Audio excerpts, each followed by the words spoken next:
Assalamualaikum warahmatullahi wabarakatuh. Alhamdulillahil malikil haqqil mubin alladzi akmala ad-dina wa dhahara at-tariqal mustabin. Wa asyhadu an la ilaha illallah wahdahu la syarika la syahadatan yarjul muwahhidu bihan najata yaumaddin. Wa asyhadu anna Muhammadan abduhu wa rasuluh sayyidul anbiya'i wal mursalin wa ala alihi wa sahbihi wa man tabi'ahum bi ihsanin ila yaumiddin, amma ba'du. Hadirin rahimani wa rahimakumullah. Kita sedang masih muqaranah kitab usul fikih Risalatun Latifatun karya Syekh Abdurrahman bin Nasir As-Sa'di. Kita muqaranah dengan kitab usul fikih karya Al-Haramain Abul Ma'ali Al-Juwaini, Imam Al-Haramain.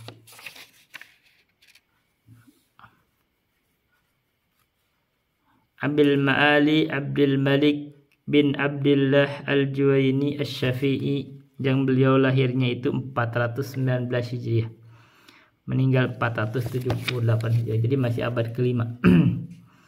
Masih termasuk senior ini. Beliau adalah dari Ahlul Kalam yang bermadhab Syafi'i. Nah, kita akan baca sedikit aja, langsung kita baca terjemahan. Kita terjemahkan sedikit-sedikit. Hadhil waraqatu, ini adalah al-waraqat, namanya al-waraqat. Waraqat itu lembaran-lembaran, berapa lembar. Tashtamilu ala ma'rifati fusulin min usulil fiqh.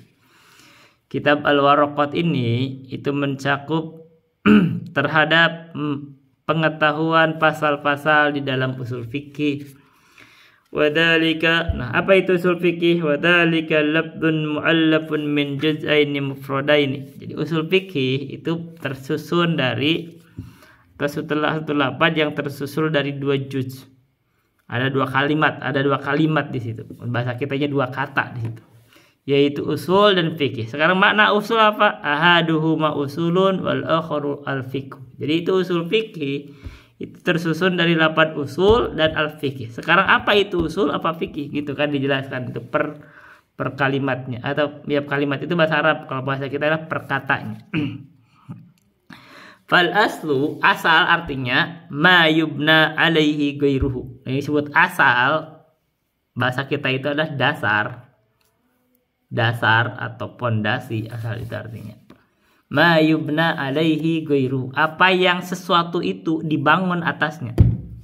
Jadi ini asal nih, kalau kayak rumah itu pondasi, di atasnya itu baru dibangun di bawah itu asal. Berarti kalau usul fikih itu dibangun di atas hal ini. Makanya ini ilmu besar.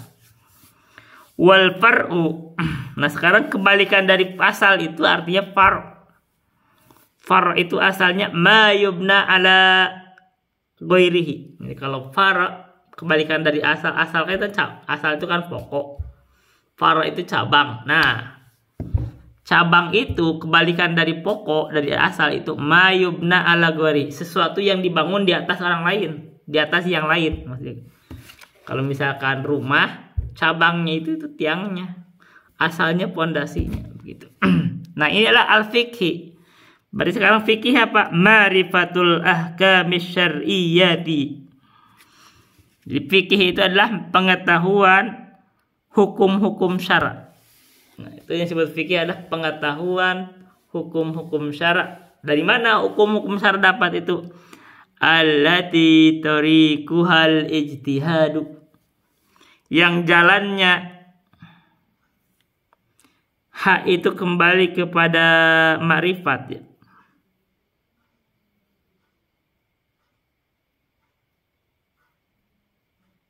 Bentar. Ma'rifatul ahkami syar'iyyati, allati yang itu adalah keahkaman syariah. Tariquha, jadi haknya kita kembali ke ahkam juga bagus tuh. Ahkam syariah, yang jalannya hukum syariat itu al-ijtihadu, dari ijtihad. Jadi yang disebut fikih itu ma'rifatul ahkami syar'iyyati, pengetahuan tentang hukum syarak. Yang hukum syaraknya sendiri allati tariqah, yang jalannya itu diketahuinya itu al-ijtihadu, oleh ijtihad. Ini hukum, ini adalah usul fikih. Jadi sekarang gabungin apa itu usul fikih. Kan tinggal digabungin aja. Berarti kalau bicara usul fikih tinggal digabungkan antara tadi usul mayubna alai, nanti akan dijelaskan. Penjelasan berikutnya akan dibahas. Sekarang kita dari usul dulu berpikir. Sekarang ini jadi di Abul Ma'ali itu dijelaskan definisi-definisi. Nah, sekarang hukum syara itu apa? Nah, kata di sini wal ahkamu syar'iyyatu sab'atun. Menurut Abul Ma'ali, hukum syara itu ada 7. Al-wajibu wal mandubu wal mubahu wal mahduru wal makruhu was sahihu wal batil. Di hukum syara itu ada 7 kata Abul Ma'ali. Wajib, mandub atau sunnah, mubah boleh, mahdur haram atau dilarang, makruh karohah, was sahihu wal batil. 7. Di dalam ini kita perbandingannya di dalam usul fikih yang sudah kita kaji, hukum syara itu dibagi 2, yaitu taklifi dan wad'i. Taklifi itu ada 5, yaitu wajib atau al-wujub, al-mandub atau nadab, al-makruh atau karohah 3. Terus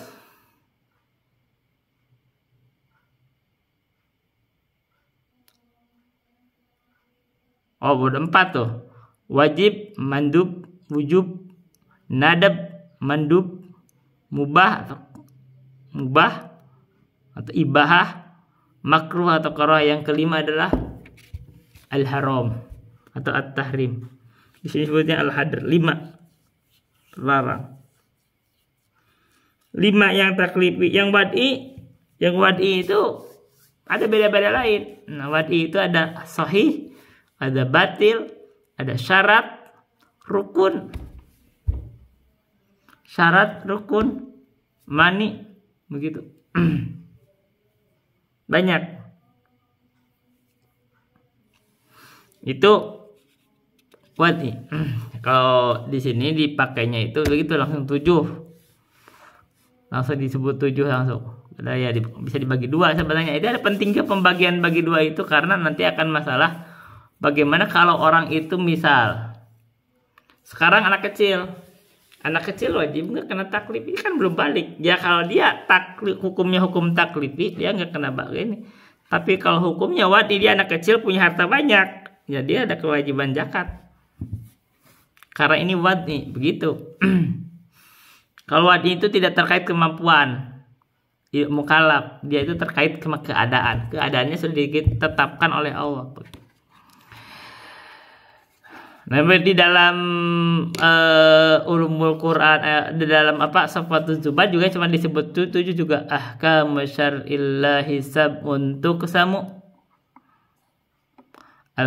al-fardu wal mandubu wal muharramu. Ahkamu syar'illahi sab'un tuqsamu al-fardu wal mandubu wal muharramu.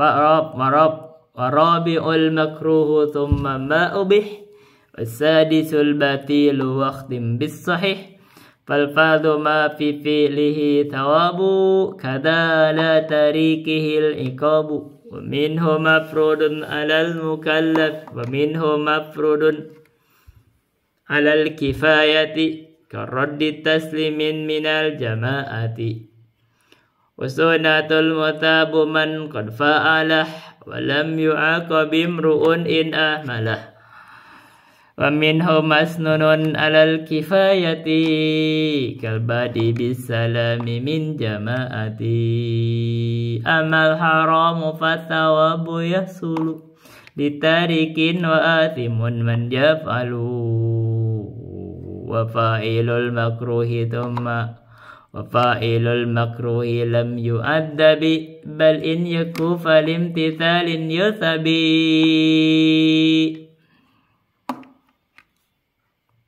Wa khusa ma yubahu bistiwa'i al-fi'li wa tarki ala sawa'i lakin idha nawa bi aklihil kuwa li ta'atillahi lahu maqad nawa amma sahihu fil ibadati fama wafaqa syarallahi fi mahakama wa fil muamalati ma taratabat alaihi atharun bi aklin tabatat wa minhu ma'dumun kamawjudin muthil kadiyatin wastasni mawjudan kama la'udima kawajidil ma'i idha tayammama wa minhu ma'dumun kamawjudin muthil kadiyatin wa minhu ma'dumun wastasni mawjudan kama la'udima kawajidil ma'i idha tayammama wa minhu ma'dumun kamawjudin muthil hadiyatin turatu an syakhsin kutil. Nah, ini di dalam ulumul Qur'an apa Safatuz Zubat di bagian usuluddinnya di situ atau usul fikih. Ini kalau kebetulan itu bagian itu saya hafal, jadi lebih lengkap di situ ya. Tidak, baik kita baca. Nah, sekarang hukum syar'i itu di sini katanya 7.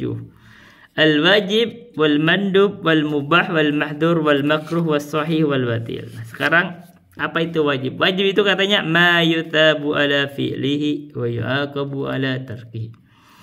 Ini kata guru kami Al-Ustadz Dzulqarnain, ini definisi ini enggak bagus. Ini itu bukan definisi, ini adalah samruh.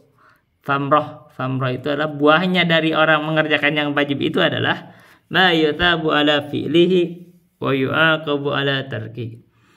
Apa-apa saja yang diberikan ganjaran bagi orang yang mengerjakannya, wa yu'aqabu ala tarkihi, dan disiksa atas orang yang mengerjakannya. Benar gak ini? Dikritik tuh guru kami karena pentingnya belajar akidah tuh begitu. Ini belajar kaidah fikih ini kayak sudah terkenal banget itu definisi. Sekarang kalau dikejar berdasarkan usul kaidahnya Ahlus Sunnah, benar gak? Ternyata keliru. Ini jalannya, ini bukan jalan Ahlus Sunnah, ini definisi ini. Ini jalannya Mu'tazilah. Ya, ini jalannya Mu'tazilah. Kalau wajib itu adalah sesuatu yang kalau dikerjakan dapat pahala dan kalau ditinggalkan dapat siksa. Ini siksaan. Ini adalah jalannya Mu'tazilah itu. Mu'tazilah itu menganggap kalau yang wajib itu pasti disiksa kalau ditinggalin. Nah, tapi kalau kita Ahlus Sunnah nggak gitu. Kenapa? Allah itu punya fadl. Orang berbuat dosa itu bisa bisa diampuni oleh Allah. Walau artinya tidak disiksa. Dosa itu kan karena meninggalkan kewajiban atau melaksanakan keharuman. Allah tidak langsung menyiksa. Allah bisa mengampuni. Jadi nggak ada kepastian kalau kita meninggalkan kewajiban itu akan disiksa menurut Ahlus Sunnah. Tapi di sini kan apa saja ya? Kalau yang wajib itu ditinggalkan disiksa. Ini bukan jalannya Ahlus Sunnah, ini jalannya Mu'tazilah. Nah, ini pelajar hati-hati. Ini belajar kaidah usul fikih. Anda harus tahu siapa. Ini Imam Al-Juwaini ini bukan Ahlus Sunnah secara akidah. Beliau itu ahlul kalam dari kalangan Asy'ariyah. Asy'ariyah itu masih ahlul kalam, itu masih ada penerus sebelumnya, itu masih ada, pendahulunya itu masih ada. Dulunya adalah Kullabiyah, dulunya lagi Mu'tazilah, dulunya itu Jahmiyah. Ini bukan dari Ahlus Sunnah jalannya mereka, dari akidah. Maka kalau kita ini Ahlus Sunnah, jalannya itu diambil dari Al-Quran dan Sunnah yang diwariskan dari Rasulullah itu para sahabat, tabi'in. Nah, nggak ada. Orang yang berbuat dosa itu kagak dipastikan langsung disiksa. Nggak ada. Allah berfirman, innallaha la yughayyiru innallaha la yaghfiru ayyushraka bihi wa yaghfiru ma duna dzalika liman yasha. Ini Ahlus Sunnah. Jalannya tuh begini sesuai Al-Quran. Sesungguhnya Allah itu tidak pernah Allah itu tidak mengampuni dosa selain kesyirikan, dan Allah mengampuni dosa selain kesyirikan bagi siapa yang Allah kehendaki. Maka kalau begitu, Orang yang meninggalkan dosa, meninggalkan kewajiban itu tidak langsung disiksa oleh Allah. Allah kalau berkehendak mengampuni, ampuni begitu. Walaupun belum tobat. Kenapa? Karena fadl Allah. Nggak bisa langsung disiksa begitu, nggak bisa. Nah, kalau wayahikku boleh, berhak disiksa boleh. Tapi belum tentu disiksa loh. Misalkan kalau misalkan gitu ya. Ma yuthabu ala fi'lihi. Nah, ini benar. Kalau mengerjakan pahala amalan dikasih pahala itu benar, Allah ngasih pahala. Tapi kalau dia ninggalkan nggak langsung disiksa, makanya wa yahiqqu al-iqobata ala tarki. Nah, ini benar itu, dia berhak mendapatkan siksaan kalau ninggalkan, berhak. Ya berhak, kalau dia disiksa berhak. Apakah pasti disiksa? Ya belum tentu. Tergantung Allah. Kalau Allah ampuni masa disiksa. Begitu. Nah, ini definisi, Anda harus tahu. Kita kalau baca kitab itu lagi-lagi kita itu harus awas. Ini ilmu ini ketika mengkaji satu bidang ilmu itu nggak bisa lepas dari ilmu lain. Dari ilmu akidah ini, keyakinan ahlu sunnah ini harus jadi pegangan kita. Kita baca Quran, baca tafsir, baca apa, baca hadis itu pegangan. Ini baca usul fikih juga pegangan. Jadi ketika orang membahasakannya keliru, kita kritisi. Oh, ini enggak. Ini itu jalannya bukan jalan Ahlus Sunnah. Ini jalannya Ahlul Bidah. Mengatakan kalau dia berbuat dosa wajib akan disiksa gitu. Nah, itu Ahlul Bidah itu. Kalau dia misalkan meninggalkan kewajiban pasti disiksa, itu Ahlul Bidah, itu Mu'tazilah. Kita Ahlus Sunnah enggak begitu. Orang yang berbuat maksiat atau orang meninggalkan kewajiban tidak disiksa. Kenapa? Allah berhak mengampuni. Ya kan? Kalau Allah ampuni ya tidak disiksa. Diampuni berarti kembalinya kepada liman yasha. Allah ampuni atau tidak? Nah, kalau Allah ampuni ya tidak disiksa kan? Tapi dia berhak untuk disiksa. Nah, kalau itu benar, dia berhak saja. Kalau bahwa dia berhak disiksa ternyata tidak disiksa ya nggak masalah kan? Tapi dia berhak, karena kalau Allah itu tidak mungkin menyiksa suatu kaum dengan kedoliman, nggak mungkin. Berarti dia berhak disiksa. Tapi Allah punya fadl, Allah bisa mengampuni suatu kaum yang berbuat dosa dengan fadlnya. Tergantung Allah gitu. Itu. Tapi kalau mengerjakannya dapat pahala, benar. Allah itu tidak mengingkarinya. Kalau dia memang benar sempurna dalam mengerjakannya sesuai syarat dan rukunnya, dapat pahalanya. Tapi kalau dia berbuat dosa, tidak langsung disiksa. Karena fadl Allah gitu. Wal mandubu.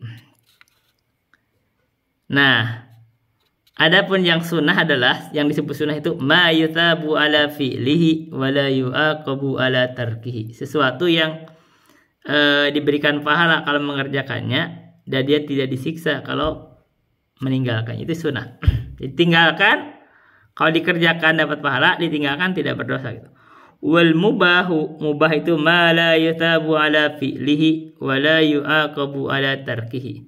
Sesuatu yang tidak dikasih pahala kalau dia mengerjakannya, tidak pula disiksa kalau meninggalkannya. Itu mubah itu begitu. Tetapi kalau dia niat untuk dari mubah itu menjadi wasilah atau sebab terhadap, ini kan kemarin kalau hukum wasail itu penting, ini di sini ini adalah kaidah penting itu. Hukum wasilah itu bisa tergantung kepada yang dimaksud. Mubah itu kalau tidak diniatkan nggak dapat pahala. Tapi kalau dia niatkan untuk sesuatu yang wajib, pahalanya itu besar, pahala wajib. Atau sesuatu yang sunnah besar juga. Makanya disebut di surat 17, lakin idza nawa bi aklihil kuwa li taatillahi lahu maqannam. Kalau dia makan kan mubah. Tapi kalau dia makan itu meniatkan dengan makan itu untuk kekuatan supaya taat kepada Allah, mengerjakan kewajiban, itu maka pahala wajib. Karena kalau dia lemas bisa melaksanakan kewajiban berarti dosa kan. Gitu. Maka makan aja jadi wajib kalau diniatkan untuk ketaatan yang wajib. Maka berpahala harusnya. Wal mahduru, sesuatu yang dilarang itu atau haram itulah ma yuthabu ala tarkihi wa yu'aqabu ala fi'li. Ini kritikan lagi, sesuatu yang diberikan pahala kalau dia tinggalkan dan disiksa kalau mengerjakan. Yang haram itu dari mana nih definisi? Ini definisi bukan Ahlus Sunnah ini. Ini definisinya Mu'tazilah nih. Kalau orang berbuat maksiat, berbuat dosa disiksa. Sejak kapan? Dari mana Al-Quran memastikan akan disiksa itu? Enggak ada. Ada ancaman tuh, babnya ancaman, tapi dipastikan disiksa nggak ada. Ahlus sunnah itu gak meyakini itu. Ahlus sunnah itu kalau orang itu berbuat maksiat, melaksanakan keharuman, apapun selain kesyirikan dan selevel dari kesyirikan itu kekafiran, hukumnya itu di bawah kehendak Allah. Ini yang muhkam. Karena dengan ayat yang tadi itu, innallaha la yaghfiru ayyushraka bihi wa yaghfiru ma duna dzalika. Maka itu karena ma duna dzalika itu adalah hukumnya itu diletakkan wa yaghfiru liman yasha. Allah mengampuni bagi yang dikehendaki gitu. Ini hukumnya.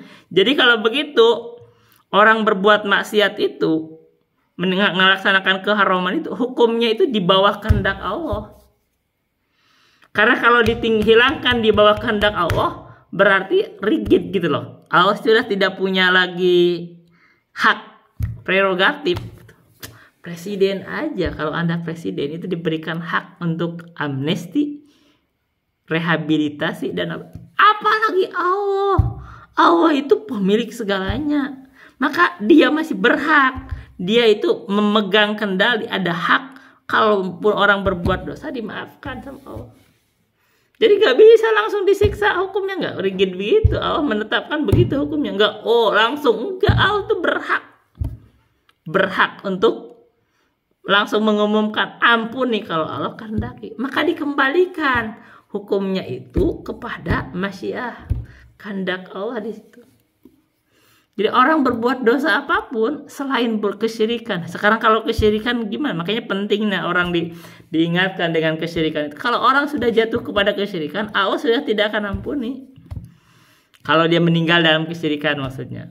Kalau orang melakukan kesyirikan di dunia, terus dia bertobat, ya Allah ampuni semua dosa itu, kekafiran, kesyirikan.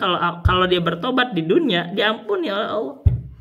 Yang jadi masalah itu kalau dia meninggal dalam keadaan kesyirikan, syirik akbar, itu tidak diampuni oleh Allah. Kalau hukum kesyirikannya tetap begitu kan. Kemarin ada kaidah hukum juga, wala yatimul hukmu hatta tajdami kullu syuruti wal mawani. Jadi kalau dianggap bahwa hukum kesyirikannya sudah tetap bagi dia, yaitu syarat-syarat berhukumannya, jadi Allah tahu bahwa dia itu berhak atas kesyirikan. Apa sih salah satunya hak dihukum itu? Sudah ditegakkan hujah. Jadi suatu kaum kalau sudah ditegakkan bahwa ini gak boleh, terus melakukan, nah itu berarti salah satunya dia berhak dihukumi. Karena gitu Allah itu tidak menyiksa suatu kaum sampai diperingatkan dulu. Jadi kalau orang itu sudah diperingatkan bahwa ini salah, ya maksa, itu berhak. Kalimatnya itu berhak untuk disiksa. Termasuk kesyirikan, kekafiran semua. Kalau tidak ada yang sama sekali, ya lain cerita. Kalau tidak ada cerita ada di hidup menyendiri di hutan belantara, mungkin gitu dia gak tahu halal haram, ya cerita lain gitu.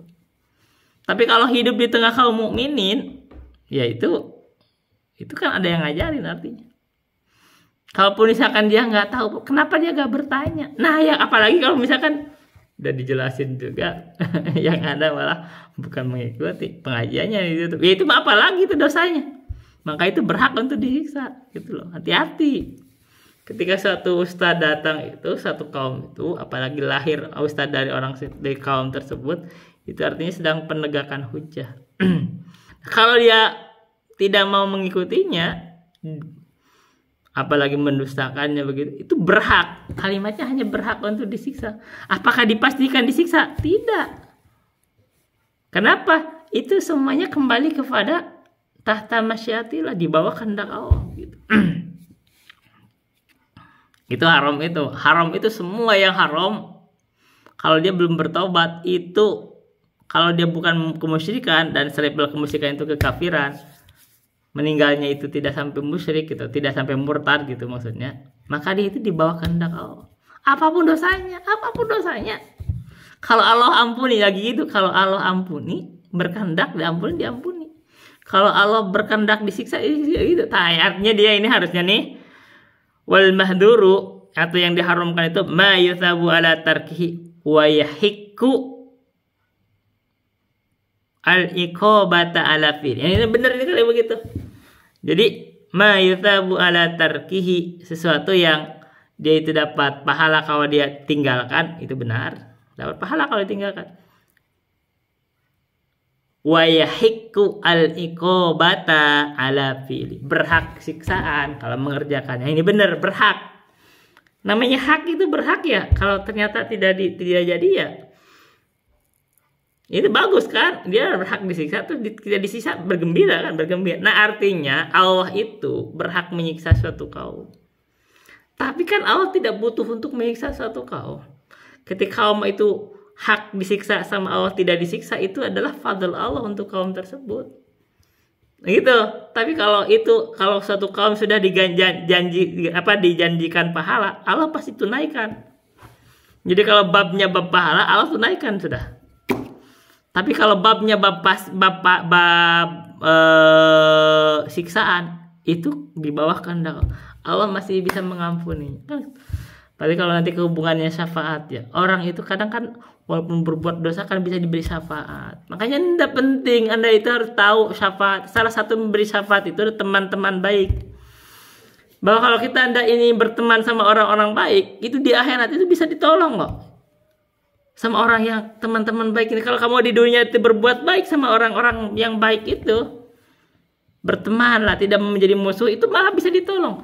Nah sekarang kalau Anda ini orang-orang baik itu Anda musuhi, ya itu susah, itu jadi musuh Anda nanti di akhirat gitu.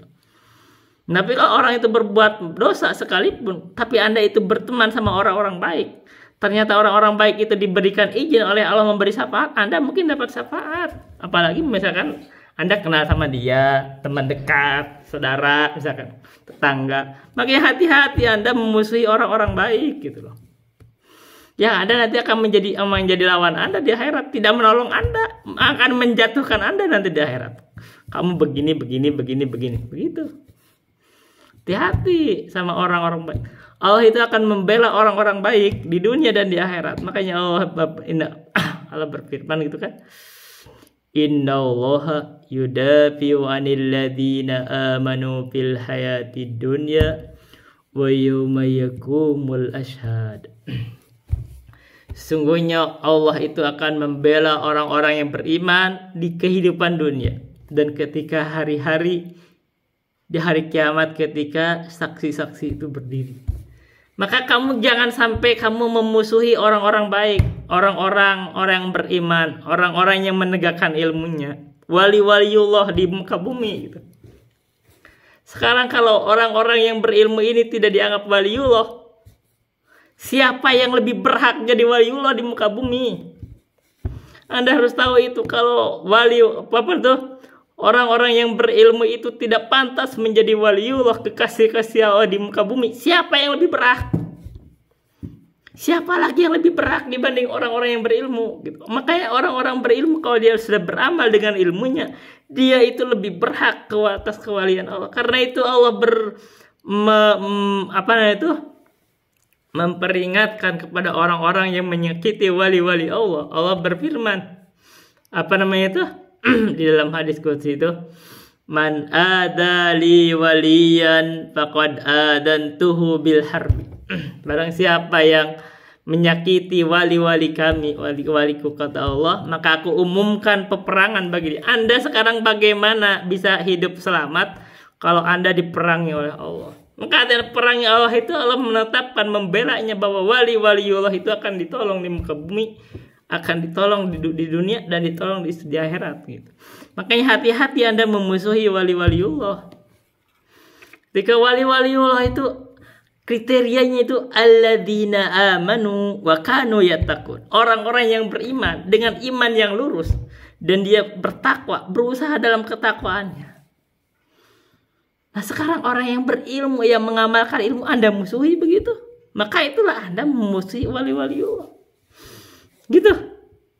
Nah sekarang kalau wali-waliullah itu yang kamu yang sedang hidup, masih hidup, dia menegakkan agama, kamu musuhi.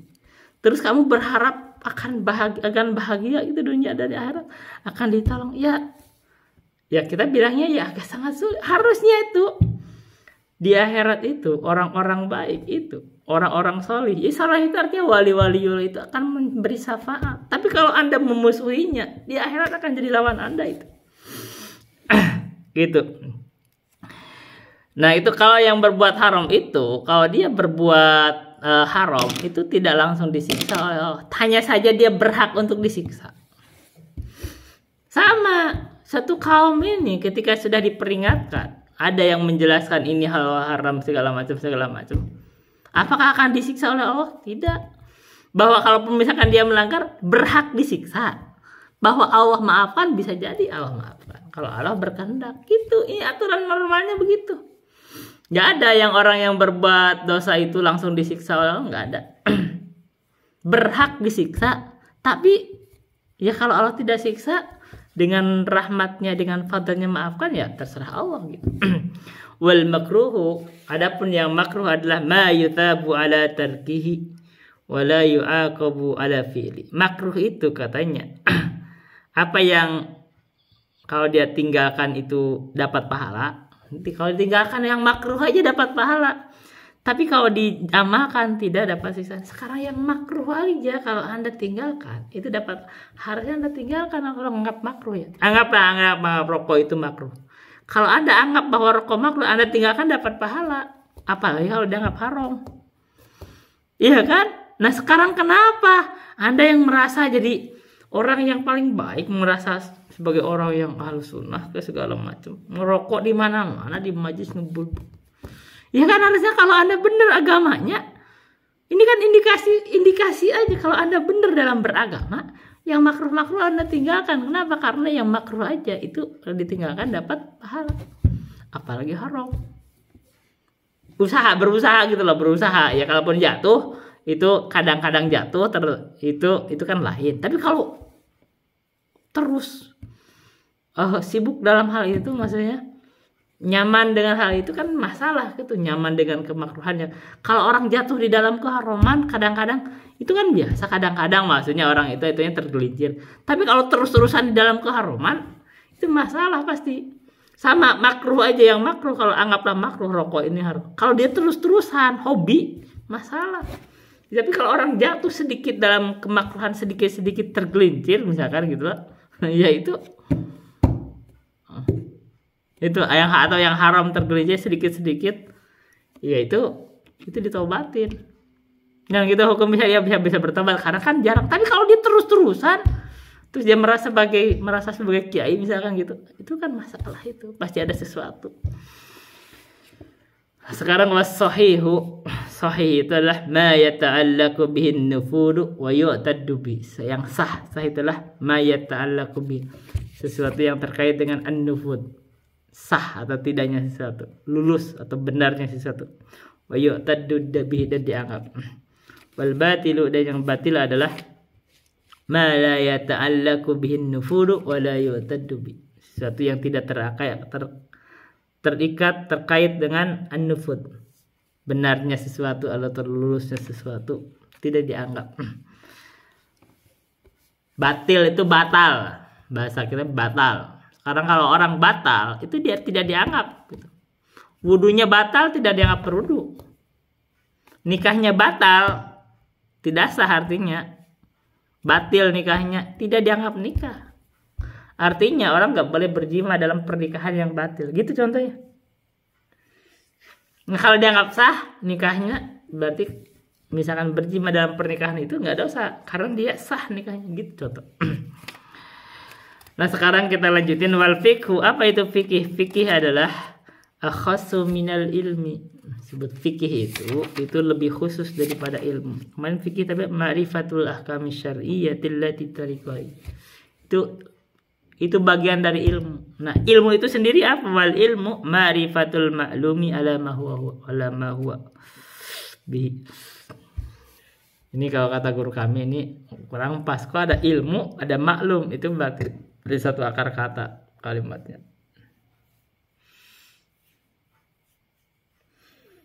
Sebagiannya definisi guru kami mengatakan bahwa ilmu itu ma'rifatul haqqi bidalili. Ilmu adalah ma'rifatul haqqi, mengetahui al-haqq, kebenaran itu, tahu, bidalilihi, dengan dalilnya.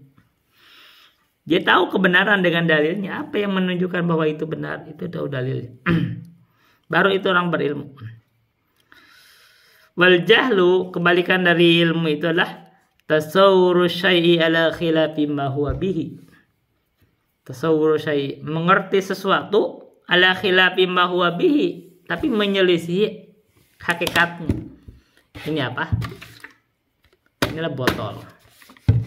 Botol, hakikatnya botol. Kalau Anda mengatakan ini kambing, itu artinya kamu itu jahil. Ini nih botol nih, hakikatnya botol. Terus kalau ada yang mengatakan ini kambing, ini jahil artinya. Ya kan? Jahil terhadap botol, jahil terhadap kambing. Itu kan. Karena ini mau botol bukan kambing. Lagi jahil murokab. Jahil murokab itu merasa benar padahal salah. Banyak yang jahil murokab itu begitu. Kadang-kadang orang dianggap sebagai tokoh agama, kiai, padahal jahil murokab. Dia merasa ini yang gini benar padahal salah. Ya kan, ya kalau di debat di jahil murokab sebenarnya dia kadang di asosiasi atau dianggap sebagai orang berilmu padahal jahil murokab gitu loh. Oh, dianggap ini sunnah padahal bukan ahlus sunnah, ahlul bid'ah gitu loh. Gimana? Ya kan? Ini ada banyak orang-orang kiai segala macam menganggap ini adalah ahlus sunnah. Padahal kamu bukan ahlus sunnah, kamu ahlul bid'ah, kamu yang kamu amalkan bid'ah, kamu yang akidahnya bid'ah juga. Tapi merasa ahlus sunnah, itu namanya apa? Jahlul murakab.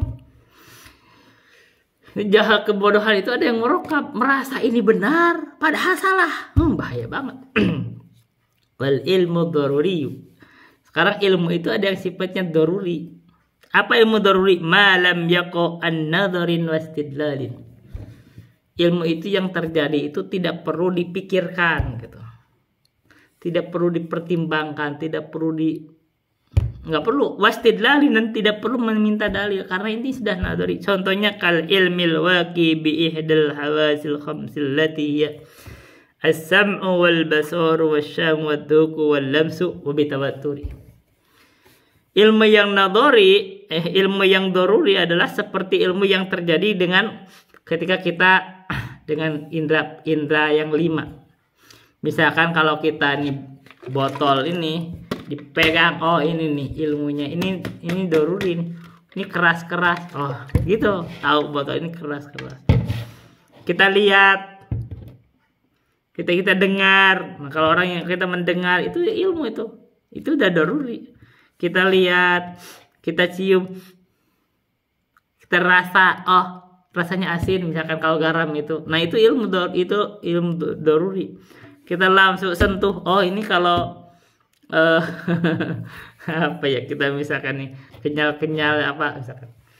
Nah, itu namanya daruri. Nah, wabit tawaturi, dan kalau sesuatu itu sudah mutawatir. Jadi kalau mutawatir itu gak usah pikirin, udah pasti jadi ilmu. Karena itu Al-Quran itu mutawatir, itu ilmu. Kalau itu udah ilmu, harusnya kita itu jangan mengabaikan Al-Quran, pahami. Apalagi kalau ini seperti akidah ini mutawatir, berbagai guru, semua ustadz, semua ulama dari berbagai negeri. Kalian ini Abu Zur'ah Ar-Razi menyampaikan, ada 3.000 guru menyampaikan begini, atau Imam Al-Bukhari, itu artinya sudah mutawatir. Ijma. Nah, ini ilmu itu udah gak perlu dipikirin, udah pasti jadi ilmu. Sekarang ada ilmu yang muktasab. Wal ilmul muktasabu ma yaqau an-nadharin wastidlal. Ilmu yang muktasab adalah ilmu yang terjadi itu dengan nadhar wastidlal, dengan dipertimbangkan baik-baik, dengan mencari pendalilan. Sekarang nadhar itu apa? Wan nadhar wal fikru fi halil manduri fihi. Nadhar adalah berpikir dalam keadaan sesuatu yang kita lihat itu dipikirkan. Itu nadhar, itu perlu pemikiran. Sekarang istidlal apa? Waswal istidlal adalah talabud dalili, mencari dalil. Jadi kalau ini apa dalilnya, itu berarti istidlal. Wad dalilu, apa itu dalil? Dalil huwal mirsyidu ilal madhlubi, sesuatu yang menunjukkan kepada yang dicari, itu dalil. Oh, ini dalil. Al-Quran, As-Sunnah. Jadi kita kalau kamu berbicara, oh ini apa dalilnya? Oh ini ada dari Al-Quran. Nah, gitu kamu istidlal dalilnya. Wadhannu, Adapun kalau don, ini kebalikan dari ilmu. Ilmu itu kan meyakinkan. Ada don, ada syak. Nah, kalau don, tazwiju amrayni ahaduhuma adharu minal akhar. Jadi kalau bicara derajat keyakinan itu kan, kalau ilmu itu meyakinkan 100%, sudah pasti. Kalau don itulah tazwiju amrayni ahaduhuma adharu minal akhar. Ada dua perkara persangkaan itu, artinya yang salah satu itu lebih dohir, lebih mengalahkan dari yang lain. Makanya kalau ada keyakinan itu, kalau don itu sudah 75%. Kalau wasyakku, kalau yang syak, kalau keraguan, tazwiju amrayni la maziyata li ahadihima ala akhar. Nah, kalau syak, keraguan adalah ada dua perkara begitu. Tidak ada yang unggul dari dua itu, sama. Itu 50-50. Nah, 50-50 itu artinya syak. Dia itu saya tidak bisa memastikan ini keadaan ini benar atau salah. Nah, itu syak. Syak itu tidak diterima di dalam keimanan. Kalau orang syak itu tidak diterima. Ragu, tidak bisa memilih kan. Tapi kalau don, itu kadang kalau don, kalau sudah don sendiri di dalam hal yang fikih itu dan keadaan hukum itu don, itu kadang masih donnya itu masih dipilih itu. Saya menyangka itu kalau banyaknya ada 75% keyakinan. Sekarang kalau kita tanya, dalam bagian fikih itu kan kadang-kadang ada yang sifatnya itu don. Kalau yang doni itu enggak qot'i. Nah, qot'i itu persen 100%. Kalau akidah itu harusnya qot'i. Kalau Anda benar adanya, makanya jangan bawa don gitu. Dalam akidah itu jangan, dalam kan begitu orang berpikir-pikir akhirnya don. Apalagi syak. Wah, itu udah gak benar. Tapi kalau dalam masalah-masalah ijtihadi, ya itu don masih dimungkinkan. Sekarang kalau kita tanya najis. Kalau kita tanya tai kucing itu najis atau bukan?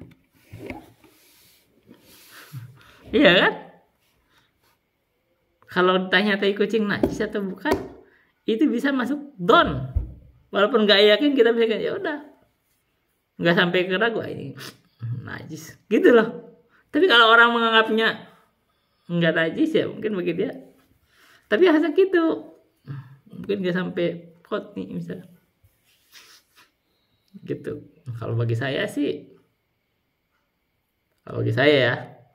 saya sih menganggapnya kalau tai kucing itu najis qot'i menurut saya sih. Menurut saya. Kalau buat saya contohnya. Baik, itu aja dulu yang bisa saya sampaikan. Billahi taufiq wal hidayah. Assalamualaikum warahmatullahi wabarakatuh.